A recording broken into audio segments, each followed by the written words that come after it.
Ustaz, Ya. kalau Afwan ini bapak sama ibu masih ada apa? Sudah lama meninggal. Sudah lama. Ustaz, Ayah saya meninggal waktu saya umur 8 tahun. 8 tahun, Mas. Jadi tidak banyak kenangan dengan beliau. Tapi saya selalu ingat dia itu orang yang sedikit bicara, banyak bekerja. Masya Allah. Nah itu dia. Ibu saya beda, Mm. banyak bicaranya, tapi banyak juga kerjanya gitu kan. Jadi rancah kalau bahasa kami, rancah kali dia, banyak bicaranya gitu. Dan saya menurun dari ibu saya, banyak bicara. Dari berapa bersaudara, Ustaz? Kami 7 orang bersaudara. 7 orang. Saudara kami tinggal 4 lagi yang hidup dan semuanya ada di kampung halaman.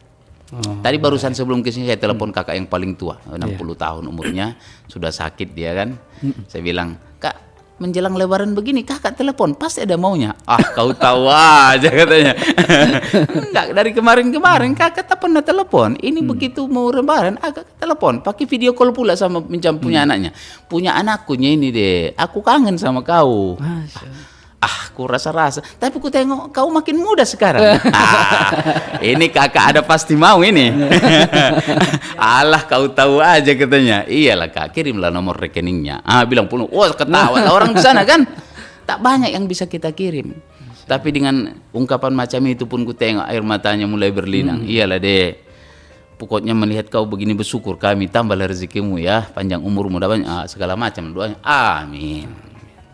Jadi pesan saya kepada kawan-kawan itu yang berjaya hari ini, percayalah kejayaan kita tak pernah ada hasil dari diri kita sendiri. Betul. Tidak ada orang berhasil karena dirinya sendiri. Iya. Andaikan pun ayah saya sudah meninggal lama, ibu saya meninggal lama, darah daging mereka kan ada di sini. Iya, betul. Langkah demi langkah waktu kita kecil kan dari belayan mereka. Iya. Gitu. Jadi akhirnya sekarang, kalaupun sekarang kita ibarat pohon yang berbuah, bagilah buahnya kepada orang banyak, terutama kepada kaum kerabat kita gitu. Baik, Ustaz. Selanjutnya, menurut Ustaz adakah faktor-faktor komunikasi di keluarga itu yang membuat komunikasi di keluarga itu semakin sulit gitu? Hal apa? Kalau tadi kan ngasih 5 tips itu. Nah, sekarang apa kira-kira faktor-faktor yang menyebabkan nggak semua keluarga bisa seperti yang Ustaz ceritain gitu? Ada faktor-faktor di dalam komunikasi, apa aja faktornya? Iya. Yang pertama itu kan memang masalah egoisme ya. Egoisme itu. Egoisme itu selalu muncul sebenarnya. Setiap orang kan kita punya rasa ego. Yeah. Jadi setiap anak punya ego. Apalagi kalau dia lebih tua atau lebih hebat, ada muncul egonya. Jadi setiap ini tak bisa ditekan oleh setiap orang, maka komunikasi akan terhambat. Ini kan faktor internal namanya. Yeah. Faktor internal itu adalah kondisi kebatinan kita, kejiwaan kita. Ya. Jadi kalau setiap orang meninggikan egonya, maka komunikasi dia akan berjalan. Kalaupun komunikasi makin tinggi lagi, ngomong ini makin tinggi lagi, nadanya pun makin tinggi. Iya kan, main bentak-bentakan kan, macam orang Batak ngobrol kan, dikirain orang Sunda berantem kalian, bukan ngobrolnya kami gitu.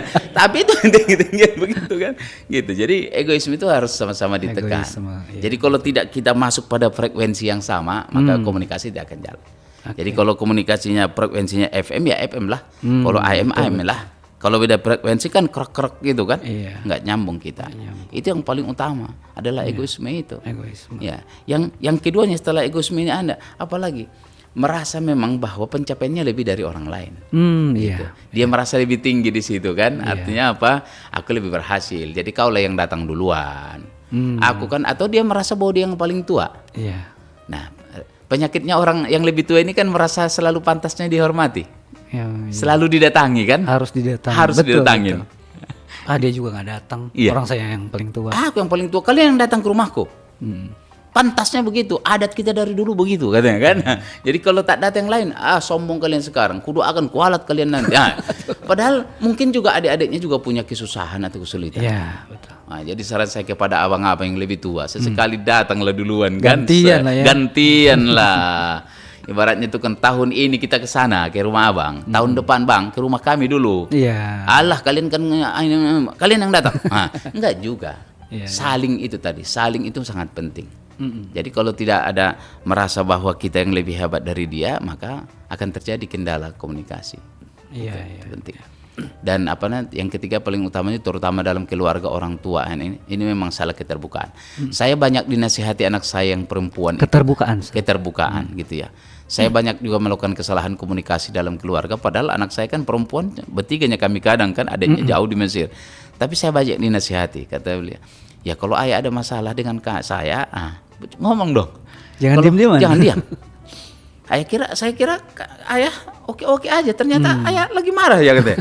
Tak kau tengok rupanya muka aku marah, itu kan. Tapi kami kan tak tahu kalau ayah marah. Apa masalahnya? Iya. Mestinya kalian tahu dong apa penyebab marah. Ya kami nggak tahu, ngomong dong. Gitu. Jadi apa? Sebagai orang tua kadang kita memaksa anak itu mengerti tentang kita bahwa kita punya masalah begini-begini, tapi kita nggak sampaikan. Nah, sebentar si anak bilang, ayah ngomong dong, biar kakak tahu, biar adik tahu apa masalahnya. Kalau memang kami tadi ada salahnya, kami akan minta maaf. Tapi kan sekarang kan ayah nggak ngomong, kami nggak tahu, kami menduga-duga. Bukan paranormal ya?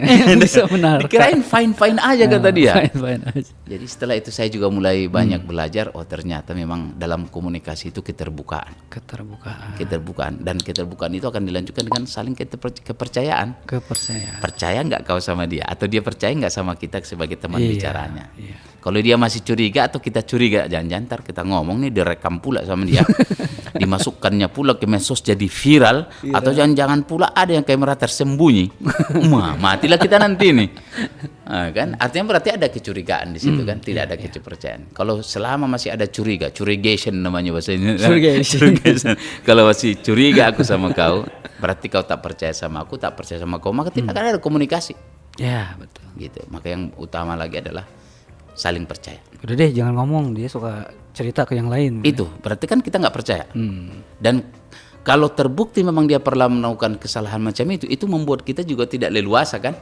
Kalau macam sekarang kan saya kan percaya sama Kang Ajis, dan ini kan disiarkan juga kemana-mana. Oke, kita jual, oke aja, nggak ada masalah apa-apa, gitu kan.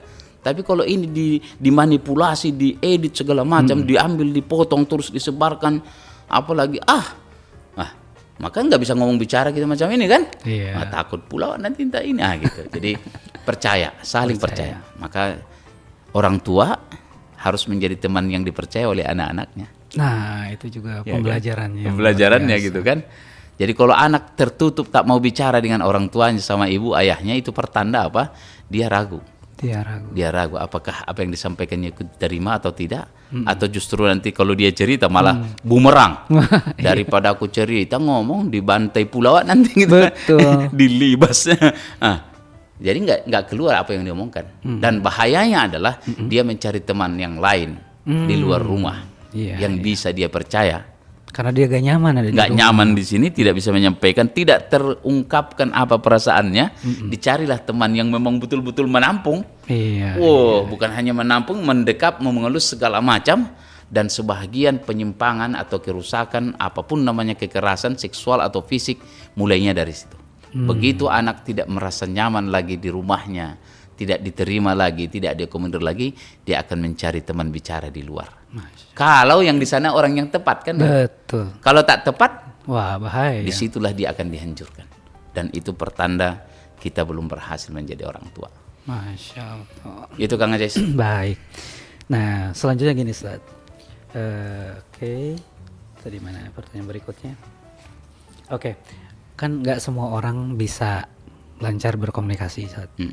Jadi ada nggak hubungannya sama komunikasi, ilmu komunikasi yang mempelajari tentang bagaimana cara berkomunikasi efektif begitu bagi dirinya yang dia sebenarnya agak susah untuk bicara gitu, untuk ngobrol, untuk bersosialisasi. Itu ada gak pelajarannya saat gitu yang bisa dipelajari? Iya. Saya kan mengapuh mata kuliah prodi KPI gitu ya, komunikasi penyiaran Islam S1 S2 gitu. Jadi kalau komunikasi lisan itu semua intinya komunikasi itu adalah keterampilan yang bisa dipelajari. Keterampilan. Orang yang introvert sekalipun dia bisa pandai bicara. Kenapa? Karena ini keterampilan. Ini masalah pelajaran, dipelajari dan dilatih. Nah, kalau dalam komunikasinya lisan itu public speaking. Public speaking. Saya bertahun-tahun mempelajarinya dan saya belajar public speaking mulai dari kecil gitu kan. Mulai dari SD ibtidaiyah kita udah mulai bicara depan orang. Di sanawiyah kita udah mulai naik mimbar latihan. Di aliyah itu aliyah kita udah naik mimbar latihan ditungguin sama ustadz. Artinya apa? Belajar dan latihan. Intinya itu belajar latihan. Setelah kuliah pun kita masih belajar juga public speaking, teori komunikasi dipelajari, cara-cara bicaranya begini, kalau tampil nanti begini, kalau lagi ngeblank begini, biar jangan ngeblank begini. Semuanya ada di komunikasi penyiar Islam ada. Di komunikasi penyiaran Nah, Islam. jadi kalau lisan adalah public speaking, kalau tulisan kan komunikasi tulisan juga ada. Ya kan, kalau tulisan itu literasi Islam, literasi dakwah namanya. Dan Literasi itu juga saya mengampunya. Artinya apa? Saya sampai sekarang punya apa idola saya seperti Pak Kiai Didin, seperti Profesor Buya Hamka, Profesor Quraisy Shihab. Mereka pandai bicara pandai bicara dan pandai menulis. pandai menulis, Ya. Sebagian sebagian besar ustadz yang saya kenal itu pandai bicara. pandai bicara saja. Retorikanya luar biasa, Iya. tapi tak pandai menulis. Emang itu agak susah. Ya itu gitu ya. Kuliah aja kalau- susah banget ya suruh Iya. ngumpulin Wah, artikel, Bang. artikel. Masya Allah. Jadi kalau suruh ceramah kau 1 jam, oh itu nggak usah mikir dia. Tapi tuliskan dulu yang tadi kau ceramahkan. Nah, itu lama. pusing dia. Jadi ada ustadz yang pandai ceramah, tapi tak pandai menulis. Iya. Ya kan? Tapi saya yang sebutkan tadi, guru-guru saya itu adalah orang yang pandai bicara dan pandai menulis. Dan saya ingin ada di situ. Makanya saya menulis. Saya menulis buku, saya menulis Hikmah di Republika yang rutin. Ini besok hari Jumat akan terbit tulisan saya menyambut Idul Fitri gitu kan. Oh, Dirindu. udah spill menyambut Idul udah Fitri. sih. Artinya saya menulis. Iya, Jadi iya. untuk tulisan saya menulis, untuk apa? Dakwah bil lisan saya ceramah, dakwah bil kolam saya menulis. Iya. Dan itulah komunikasi dan bisa dipelajari. Dan bisa Dan dipelajari. Karena komunikasi itu intinya keterampilan, Keterampilan. bukan keturunan. Iya betul. Dan dan itu tadi komunikasi baik tulisan maupun tulisan bukan soal bakat. Bukan soal bakat. Oh, saya nggak berbakat Pak menulis, saya nggak berbakat bicara. Bukan. Kau mau tidak? Itu aja. Iya betul. Saya punya kawan orang introvert gitu, tertutup, pendiam. Tapi setelah mulai dia mau belajar tampil ke depan, pelan ngomong dikit, jadi pembicara hebat dia. Wah, orang juga kaget. Oh, kemarin kok gak bisa bicara? Sekarang bicara aja kerjaannya gitu kan. Ini soal keterampilan. Tadi ngomong-ngomong, Ustadz kan tadi bicara